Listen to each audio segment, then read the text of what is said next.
I'm here with my good friend Carly, and you might notice that she has a really special friend standing on her hand right now. So if you can see from the screen, today we are talking about falcons. It is going to be an incredible episode. So we are going to be learning a little bit more about our falcon friends here in San Diego, some of the adaptations that make them really unique and special. And like you see, we actually have not one, but two special ambassadors here today for you all to meet. So definitely stick around till the end because you're going to get to learn more about them and their stories as well. So for today, because as you can see, Carly and me, and we have another educator here as well, we're all here together. So we're going to be leaving our masks on for this presentation. So hopefully you can hear us to make sure that we are staying safe and we're keeping ourselves healthy and everybody around us healthy too.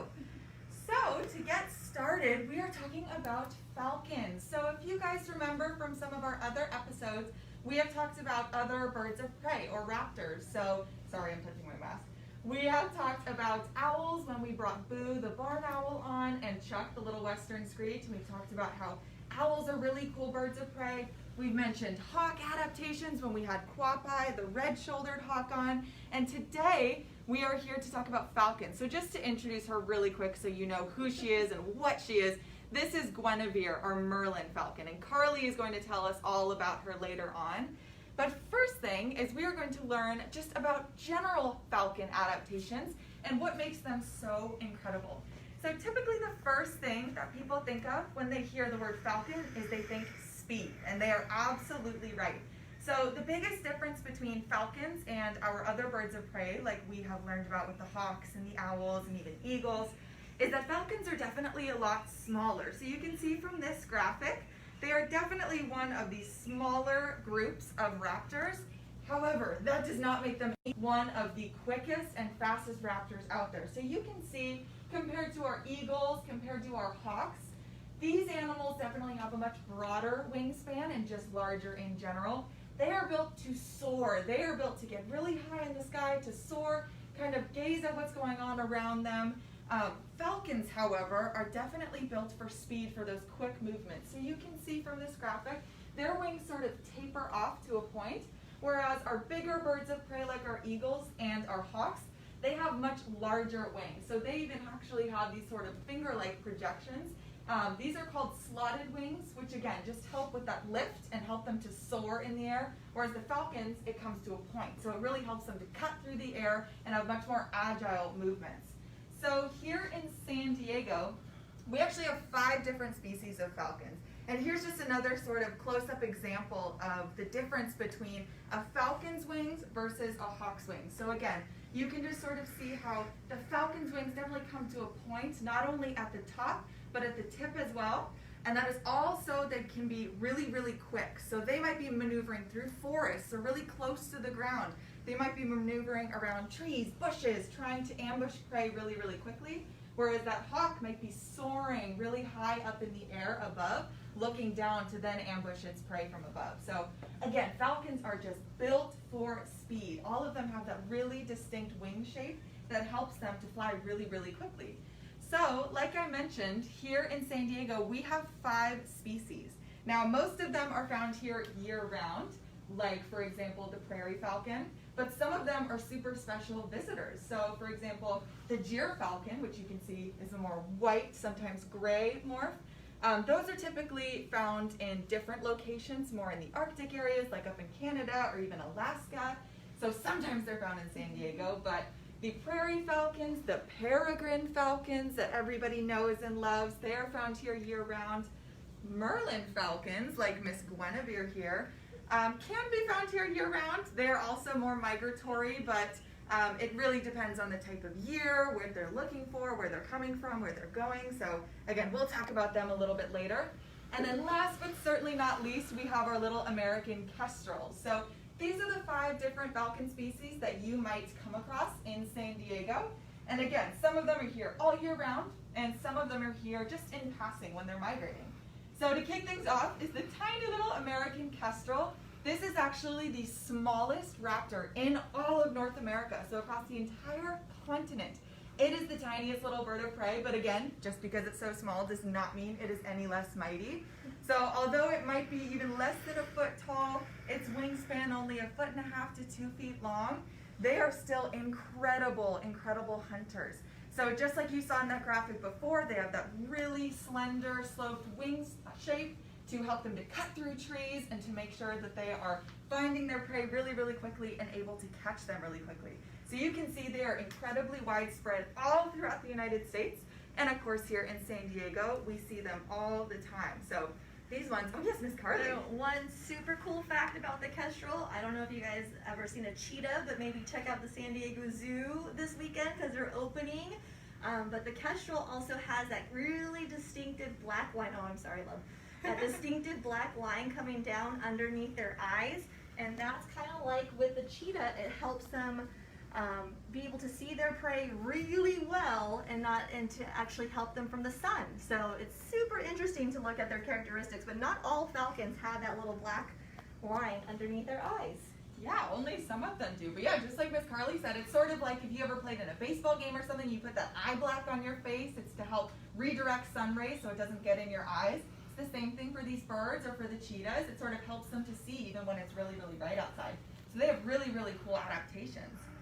Prairie falcons are another one. These guys are definitely a little bit more shy, so they're not as widespread or commonly seen as maybe your little American kestrel. However, they're definitely still here in San Diego year-round, and they definitely prefer areas far from people. So again, just like their name suggests, they prefer prairies or wide open spaces where they can maybe maneuver really, really quickly and close to the ground to ambush their prey without the prey even being able to see. So you can see they're more so found on the West Coast as well as into the middle part of the United States and across the continent. But they are definitely one of the ones that are found here year-round in San Diego. So we're super lucky to have them. The Gyrfalcon, I know I'm sure some of you saw that word and probably tried to say Gyrfalcon or Gyrfalcon. Even it took me a couple of times to actually figure out how to say it, but it's pronounced Gyrfalcon. These are actually very rarely seen in San Diego. So as you can see from the map, they are mostly found in more northern parts of the continent, so areas where it's a lot colder, maybe a lot snowier. However, there have been a few sightings here in San Diego because apparently they heard that San Diego is an amazing place to be. So some of them came down here, and it might have been because they were finding food down here, they were migrating. Again, depends on where they're going and where they're coming from. Sometimes they come across San Diego and they decide it's a nice place to stop for a little bit. These are actually the largest falcons in the world. So their height is about 1.5 to 2 feet tall. They have a wingspan of 4 feet, and adults can get around 3 pounds, maybe even a little bit bigger. So they're definitely a bigger bird of prey. But again, comparing that to our eagles, like our bald eagles that are close to 10 pounds with a 7-foot wingspan, they're still not that big. So falcons, again, are still definitely on the smaller side. But this one is definitely one of the bigger ones. And occasionally, San Diego is lucky to have them as a visitor. Now the peregrine falcon. This is definitely the falcon that I think everybody immediately thinks of when they hear falcons, because this is the one that so many studies have been done on their speed. They are incredible, incredible hunters, and you all might get to meet one today. They are amazing hunters. So they are actually the fastest animal in the world. So speaking of cheetahs, a lot of people, when they think of speed, they think of cheetahs because they think, oh my gosh, they can run 60 to 70 miles an hour, maybe even 80. That is nothing, friends. A peregrine falcon has been clocked going over 240 miles per hour in one really, really fast dive.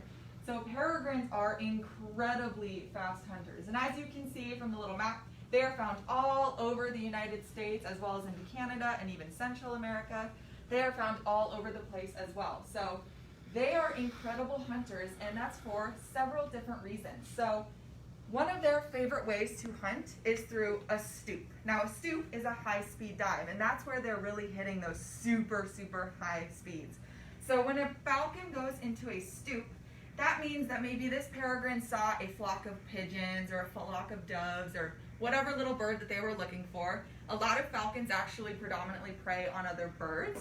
So if this peregrine saw a flock of pigeons and decided, I'm pretty hungry, I'm gonna see if I can catch one of those, they might fly really, really, really high over that flock of pigeons. And once they've zoned in on which bird that they're gonna go after, they'll sort of, oops, wrong way. They'll turn themselves into this little missile shape where they will fold their wings super close to their bodies, they'll tuck their little feet in, and they will lock their eyes and their heads onto their prey so that they never lose sight of which one they're going after. And once they turn into this missile-like shape, they're basically a bullet flying through the air super, super quickly. Now you might think, oh my goodness, if they are hitting 240 miles per hour while they're diving, what if they lose control? How do they stop? Peregrines actually are better at catching their prey the faster that they're going. It helps them to be able to change directions really quickly and to maneuver through the air and to be able to catch their prey that might be flying kind of erratically or crazily. So it actually really helps them to be going at those top speeds. Now you also might be thinking, how could their little bodies withstand going 200 miles per hour through the air? Because I know if I was flying that fast, I probably wouldn't be able to breathe or see. But falcons have a lot of incredible adaptations. So again, to reach those top speeds, they have those really stiff, compact feathers that help them to be streamlined and to really cut through the air super quickly. They also have what's called a nictitating membrane, which all birds actually have.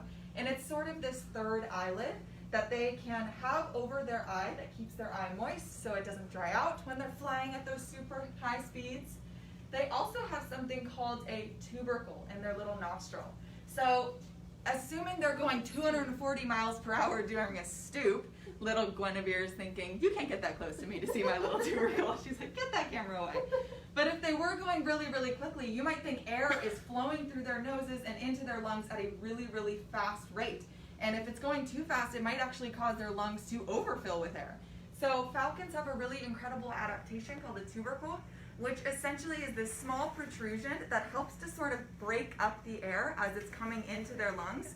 And it helps it to be at a more manageable speed, so it never is going in too fast, and they're still able to breathe really well, even when they're going 240 miles per hour during the air. And you might have even seen a little protrusion like that on a jet engine. Jets use the exact same technology, where they use that to sort of break up the air as it's going into plane engines to make sure that everything is still running smoothly. So we learn incredible things from animals like falcons all the time. And last but not least, the last thing I wanted to point out about peregrines and just falcons in general is this tomial tooth. Now, if you have ever looked up pictures of hawks and eagles, you might have seen that their beak is actually just sort of a smooth arch. However, falcons have what's called a tomial tooth, and it's this little notch in their beaks. That little notch is actually what falcons use to eventually kill their prey once they catch it. So a lot of other bigger birds of prey, like our hawks and our eagles, they'll catch things with their talons, and they use that incredible strength to kill their prey. Falcons don't have that strong of talons. They're still very strong. But their favored way of actually killing their prey once they've caught it is by using this little tooth. So they might catch a bird out of the air, or they might knock something out of the air and wait for it to fly to the ground, or fall to the ground, I should say. And then once they have it in their grip, they'll use that little tooth to eventually kill them. So that's their preferred method of, oh, there you go, Quinn. That's their preferred method of catching their prey. So the last but not least is Miss Guinevere right here. So Merlin falcons are also found in San Diego. They can be here year-round, but they can also be a more migratory species. Again, depends on where they're coming from or where they're going. Their nickname is actually a pigeon hawk, but that's not because they're predominantly going after pigeons or anything. It's actually just because when they fly, it can kind of look like a pigeon. So when they're flapping their wings, it's a lot of those quick beats, and they can kind of look like pigeons when they are flying. So Carly here has been holding a little Merlin falcon for us this entire time, and she is going to introduce us to her and tell us her story. So, hi guys, everyone. This is Guinevere. Like Kate was saying, she's our Merlin falcon. And Merlin falcons are actually the second smallest falcon species that we have here in the United States. So first the kestrel, and then these guys. So Guinevere came into Project Wildlife in 2005, making her 15 years old. If you can see, she had an obvious wing break injury. So like Kate was saying, when falcons have their eyes on the prize, so we believe either Guinevere was hunting something or she might have been being hunted herself. She was flying, she wasn't looking around, and she smacked right into a glass fence that was surrounding someone's property. Fortunately she pulled up last minute and only hit that wing, and the wing broke in 3 different places. Now, it is really, really difficult to set a wing perfectly back up, and like Kate was saying, obviously flight is really important for falcons, so we pinned it, we wrapped it. When that wrap came off, she still had that obvious droop, so we knew that she wasn't going to be able to be released back into the wild because she wouldn't be successful at getting at those top speeds. Now, Merlin falcons aren't as fast as peregrines, but that doesn't mean they're slow. These guys can still get to about 80 to 85 miles an hour when they're flying as well. So Guinevere, if you guys kind of get that name, so Guinevere is named that because in the times of, what was it? Medieval times. Back in the medieval times, the people would use falcons to go hunt for their food. Now the men would use the big burly peregrine falcons because those are a big sign of strength and power, and the females used these dainty little Merlin falcons. But lo and behold, men, the peregrine falcons were a lot easier to train than the Merlin falcons. So these guys were actually really a lot tougher to work with. So the women had the tougher job, but they still looked very cute and dainty with this beautiful bird on their hands. Now we are so lucky that we have Miss Guinevere here with us.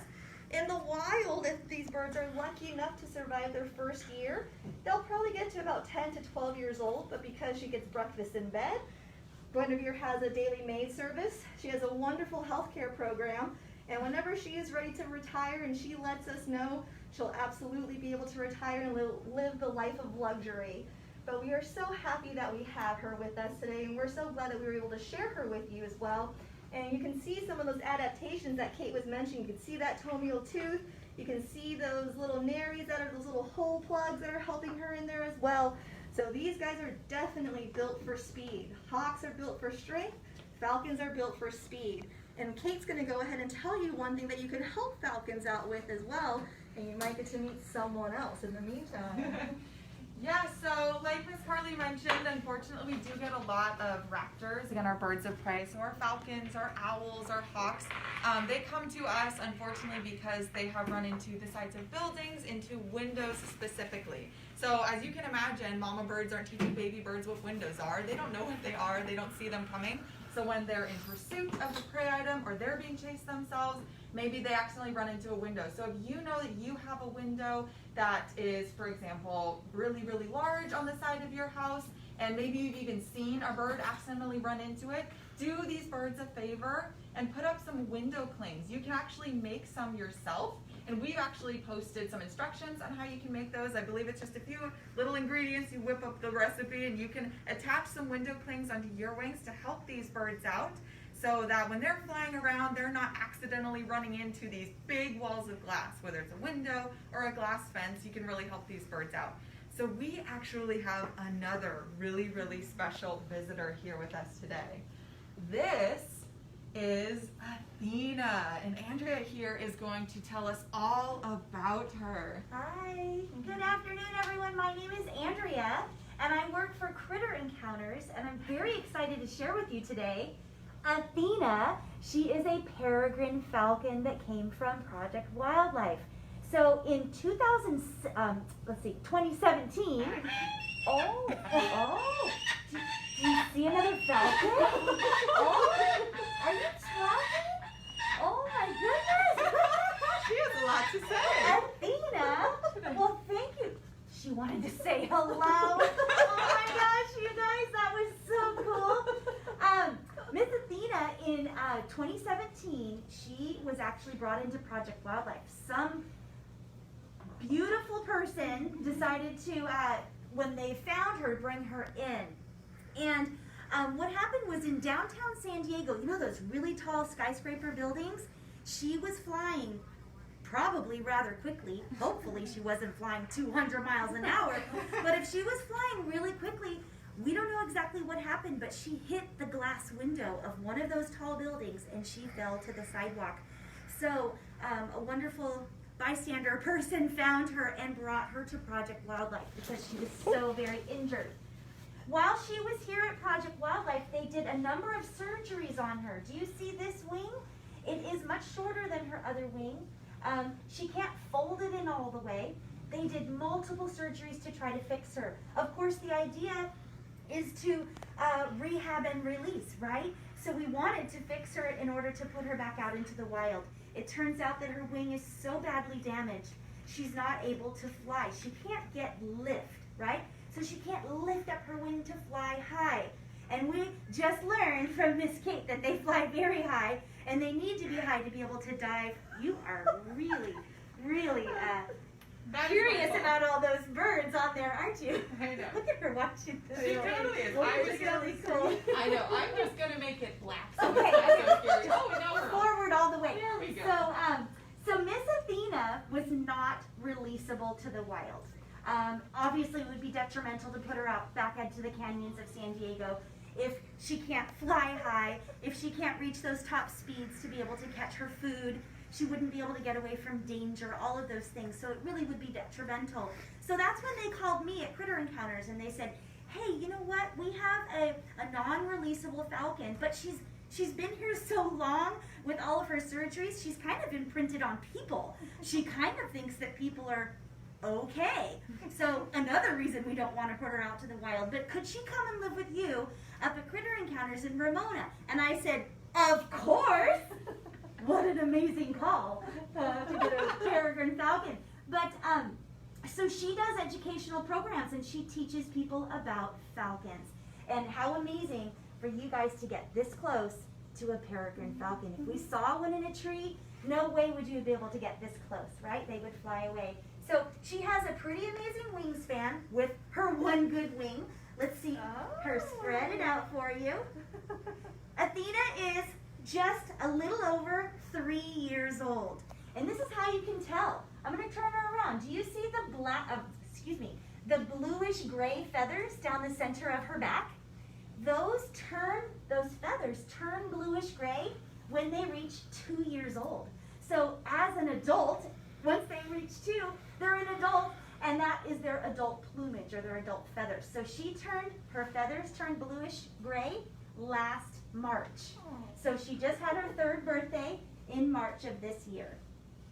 And she's done hundreds of programs. She's gone out and she's met so many people, and she's such an amazing ambassador for her species. She's taught lots of people about falcons and how just amazing they are. Well, thank you so much for having me, you guys. So one last thing, Miss Daryl, before we say goodbye. We really hope you guys enjoyed the presentation, meeting our ambassadors. But again, like we've all been saying to you guys, they're not pets. When you find a sick or injured or orphaned wild animal, please find a licensed rehabilitator to bring them into. It's really their best chance of survival. The experts can make the decision on whether the animal can be released or not, and all these animals are highly permitted. So we hold a bunch of permits in order to keep these animals, and the only way that we can is as long as they're providing education purposes for their cousins in the wild.